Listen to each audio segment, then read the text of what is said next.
Good morning, students. Today I am going to give my lecture for Plus 2 Arts Political Science.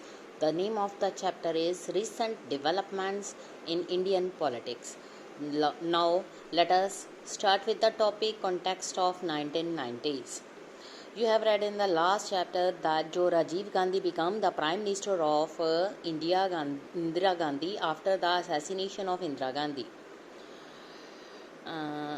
He led the Congress to a massive victory in Lok Sabha elections. उसके बाद immediate जो held हुए थे 1984 में. ये जो decade था eighties का केम टू अ क्लोज. जो कंट्री थी विटनेस थी 5 developments that were to make a long lasting impact on our politics. First, the most crucial development of period was defeat of Congress party in the election held in 1989. जो party थी as many as उसको 415 seats मिली थी लोकसभा में इन 1984 में. अब ये reduce होकर 197 रह गई. जो कांग्रेस थी उसने इम्प्रूव किया अपनी परफॉर्मेंस को. Came back to power soon after the mid term election जो 1991 में हुए. जो इलेक्शन से 1989 में mark the end of what political scientist have called the Congress system. To be sure the Congress remain an important party, rule the country more than any other party even this period since 1989. But क्या हुआ? This kind of certainty it earlier enjoyed in the party system. इसमें है Congress less government. ये जो cartoons बने हुए हैं, Congress leader Sitaram Kesri withdraw the crutches of support from Deve Gowda United Front government. अब सेकेंड डेवलपमेंट क्या थी? अगर हम बात करें, second development was the rise of Mandal issue in the national politics. इसने फॉलो किया decision by the new National front government in 1990. Implement किए recommendation of Mandal commission that jobs in central government should be reserve for other backward classes. This led to violent anti-mandal protest in different part of the countries. This dispute जो था between the supporter and opponent of OBC reservation was known as the Mandal issue. इसने politics को shape देने में 1989 में बहुत ही major role play किया. उसमें आ जाओ. नेक्स्ट हमारा टॉपिक इसमें बनेगा थर्ड, जो इकोनॉमिक्स पॉलिसी थी फॉलोड बाय वेरियस गवर्नमेंट्स जो थी टुक अ रेडिकली डिफरेंट टर्न. उसने एक डिफरेंट टर्न ले लिया. उसमें क्या हुआ? अब ये था पुराने के लिए. इसके बाद में हम करेंगे recent development in Indian politics. ये रीसेंट डेवलपमेंट कहाँ से शुरू हुई, कहाँ तक जाएंगी, इस चैप्टर में ये सब कुछ डिस्क्राइब किया गया है. रीसेंट डेवलपमेंट में आएगा थर्ड द इकोनॉमिक पॉलिसी जो various governments took a radically different turn. This is known as the initiation of the structural adjustment programme और the new economic reforms started by Rajiv Gandhi. जो ये changes थे first became very visible in 1991, radically changed the directions that the Indian economy had pursued after independence. जो ये policies थी have been widely criticized by various movements, organization, but जो governments थी came to power in this period have continued to follow these. उसके बाद next आ जाइए. इसमें बताया गया फोर्थ नंबर ऑफ इवेंट्स जो हैं cumulated in the demolition of disputed structure Ayodhya known as Babri Masjid. इसमें क्या हुआ? दिसंबर 1992 में ये स्टार्ट हुए थे. जो ये इवेंट था symbolised and triggered various changes in the politics of the country. and intensified debates about the nature of Indian nationalism and secularism. जो ये developments थी associated with the rise of BJP, Bharatiya Janata party, and the policies of Hindutva. Finally, assassination of Rajiv Gandhi, May 1991, led to change in the leadership of Congress Party. He was assassinated by Sri Lankan Tamil linked to the Litte. He went on election campaign tour in Tamil Nadu. Elections of 1991, Congress emerged as the single largest party. Following Rajiv Gandhi's death, the party chose Narasimha Rao as the Prime Minister. Era of coalitions.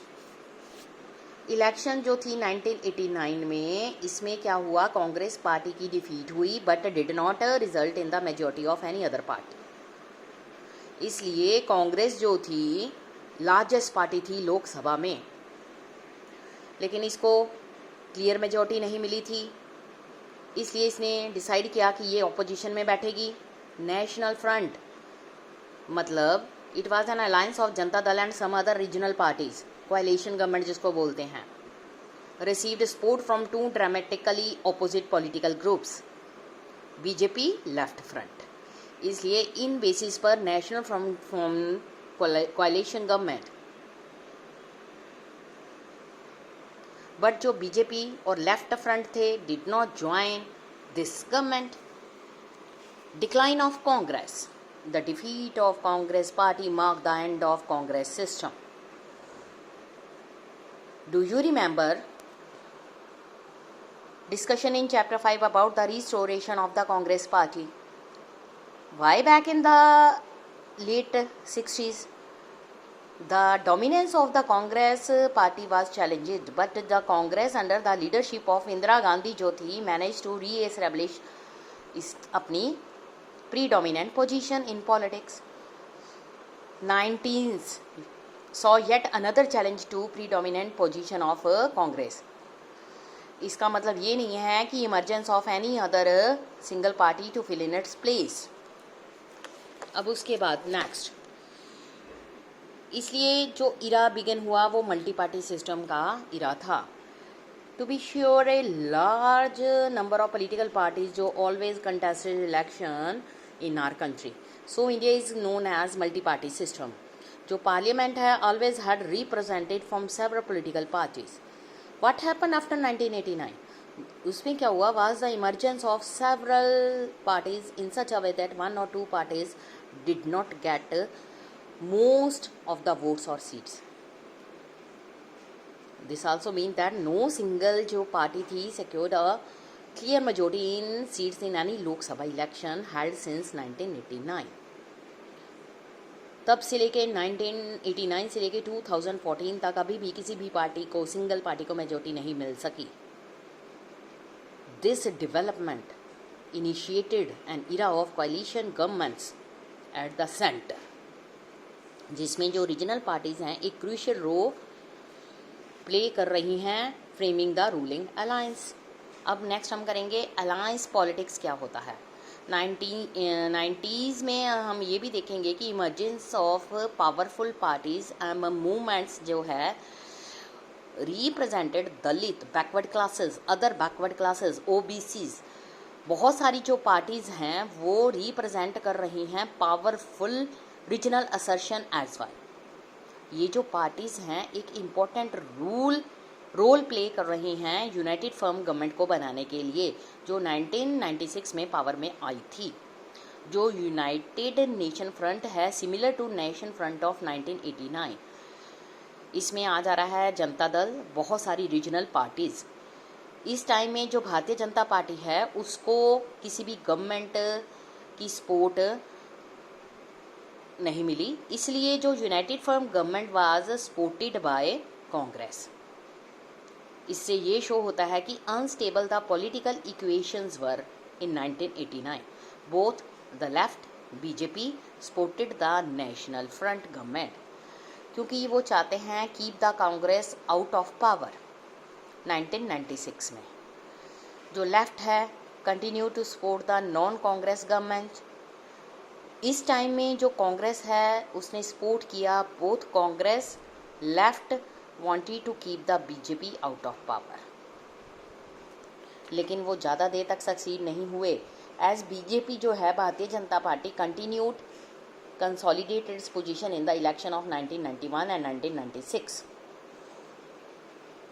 ये largest party emerge होकर आई इन 1996 के election में, इसलिए इसने invite किया government बनाने के लिए, लेकिन मोस्टली जो अदर पार्टी थी वर अपोज्ड इट्स पॉलिटिक्स, इसलिए BJP government could not secure majority in the Lok Sabha, इसलिए finally came to power bye leading coalition government from May 1999 to June 1999 1998 से लेके जून 1999 तक एक coalition गवर्नमेंट बनाई गई। बीजेपी ने coalition की री elected in October 1999। Atal Bihari Vajpayee was the prime minister during both these NDA governments and जो इसकी गवर्नमेंट थी formed 1999 completed its full term 5 साल तक। अब जो ये इलेक्शंस थे 1989 के, कोalition पॉलिटिक्स जो थी इंडिया में स्टार्ट हो गई, तब से लेकर 11 गवर्नमेंट जो हैं सेंटर में, all of which have either been coalitions government और minority government supported by other parties which do not form the government. इस न्यू फेज में एनी गवर्नमेंट जो है could be formed only with the participation और support of many regional parties. This apply to national front 1989, united front 1996 and 1997, NDA in 1997, BJP led coalition in 1998, NDA in 1999, UPA in 2004 and 2009। लेकिन 2014 के बाद ये trend change होता गया। Let us connect this development with what we have learned so far. era of coalition government may be seen as long term trend resulting from relatively silently changes that were taking place over the last few decades। इस chapter में हम ये देखेंगे कि कौन कौन सी कोalition governments आई, किस तरह से एंड हुआ और किस तरह से सिंगल मेजॉरिटी पार्टी को गवर्नमेंट बनाने के लिए इनवाइट किया गया। Thank you students.